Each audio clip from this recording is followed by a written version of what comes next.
Well, I'm sitting here bundled up in my blanket. I have some hot chocolate.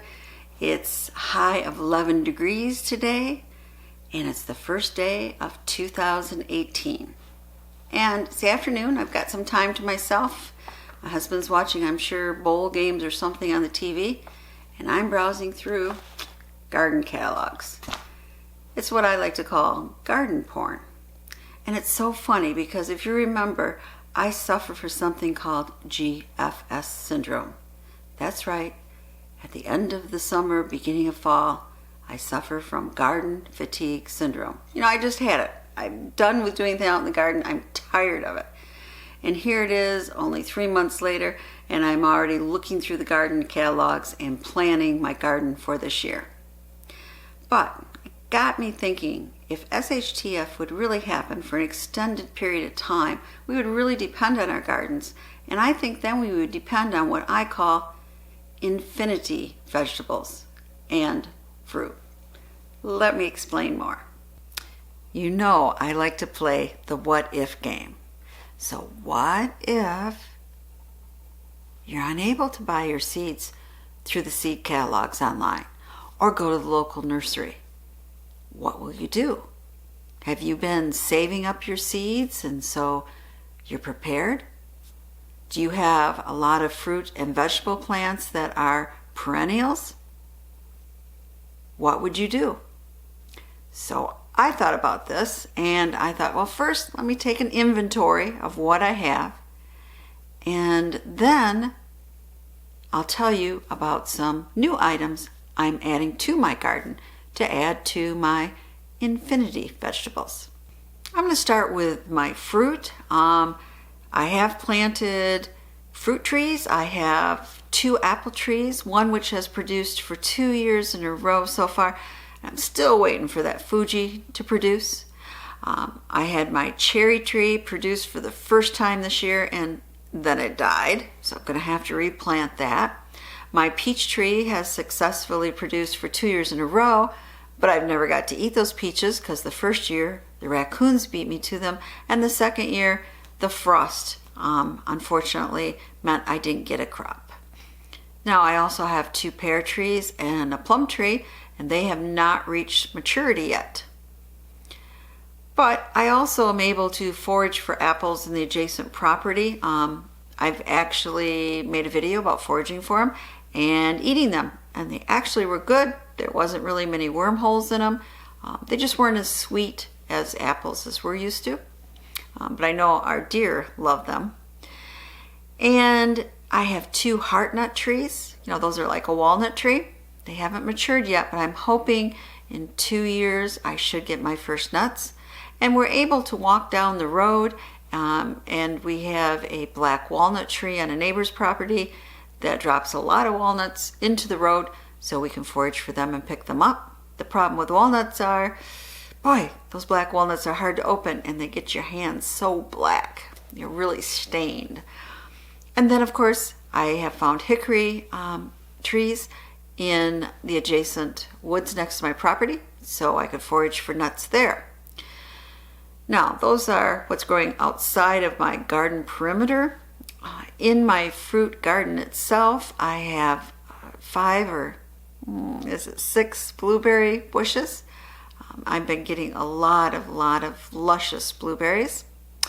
And I have 12 raspberry plants.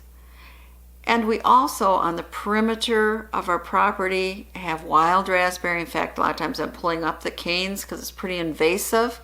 But we would be able to get raspberries from the wild as well as what's growing in the garden. And yes, I do have a little strawberry plants planted, but that's more just for while I'm in the garden just picking one and munching on it. I really don't have much of a crop of that. And then we put in grapes, I think 3 years ago, and so now we are getting a good grape harvest. And that's it, I think, for my fruit. But vegetables is another matter. Now, I do have that really nice 40-foot strip for asparagus. And in the beginning, when we started up, it was a lot of work. But now there really isn't that much work. Just have to keep it weeded and mulched. and we are blessed with a bounty of asparagus every spring. And of course I have 2 rhubarb plants that that's really all the rhubarb I need. And yes, rhubarb is a vegetable, not a fruit. So those come in really handy, and they come up every year, again, without much work. Well, and then I have the potato onions, and I think this is my 2nd or 3rd year with them. It's worked very well.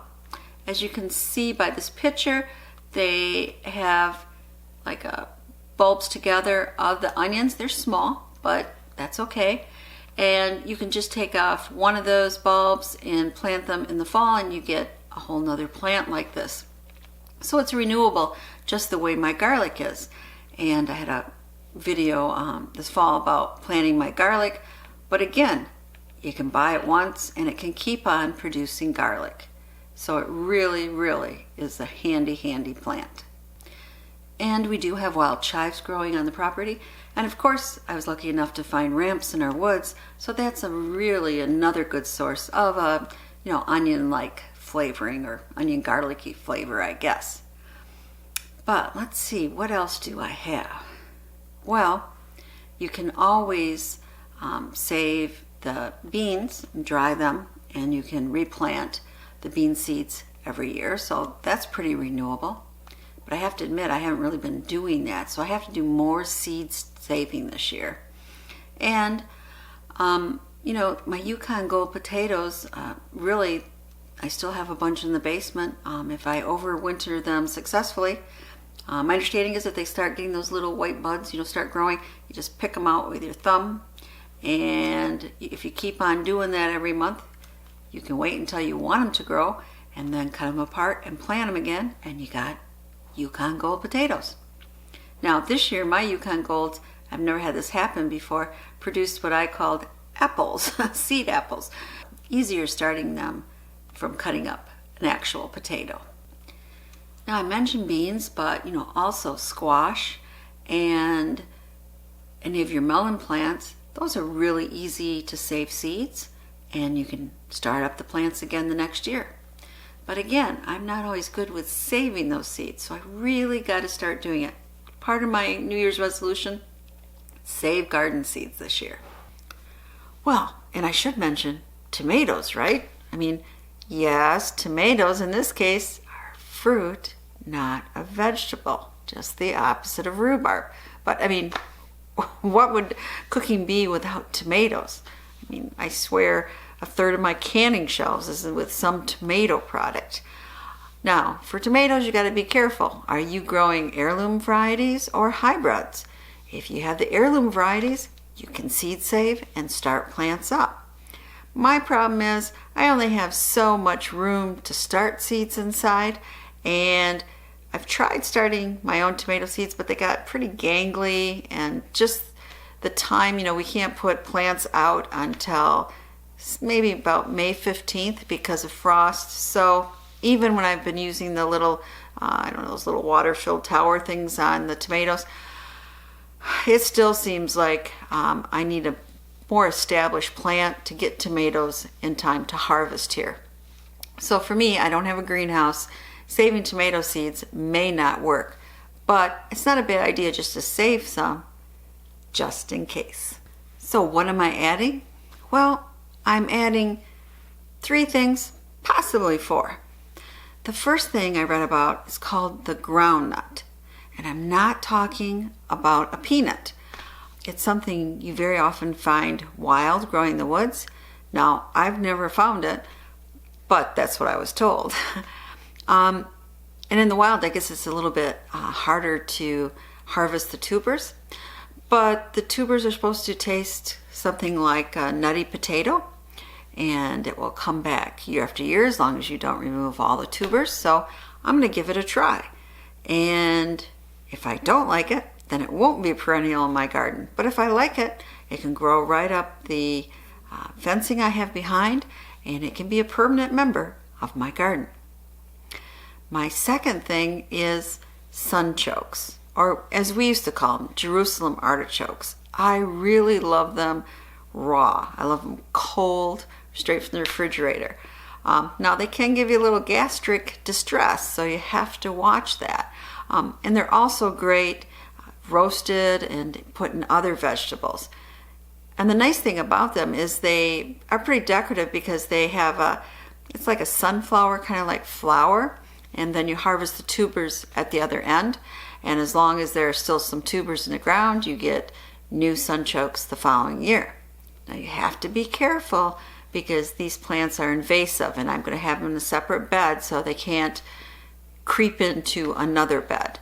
But I think that will be a great infinity vegetable to add. And I'm going to add something which is more of an herb than a vegetable. It's called Good King Henry. And I was reading about it and I thought, well, that sounds interesting. The leaves taste something like spinach. And after 2 years or so, in the spring, it grows like little sprouts up from the bottom. And those are supposed to taste like asparagus. And it is a plant that lives for many, many years. So I'm going to put it in the garden. And if it works, you might see some Good King Henry recipes on this channel. And then the other thing is, I've often grown runner beans, but I replant the beans every year when I do. Now supposedly it's perennials, and if you leave some beans in the ground, they're going to come up, I guess, or the plant in the ground. I'm not sure, but I'm going to try it this year and see if that's true. That way, if I forgot to harvest my bean pods to dry out to have beans the following spring, this way I can still have beans in the garden. So I would love to hear what you have as part of your perennial or infinity type fruits and veggies. Now I know a lot of that depends on where you're located. Like I said, I'm in the north, I'm in zone 5B. If you're in zone 8, you have a lot of other things to choose from, I'm sure, especially for fruit. But I'd love to see a comment below. Tell me what has worked and not worked for you, and how successful you are at seed starting, because that's something I am going to start doing this year. I promise. It's part of my New Year's resolution. This is Prepper Potpourri saying, please subscribe, share the knowledge. I hope you all have a wonderful, wonderful 2018 garden year.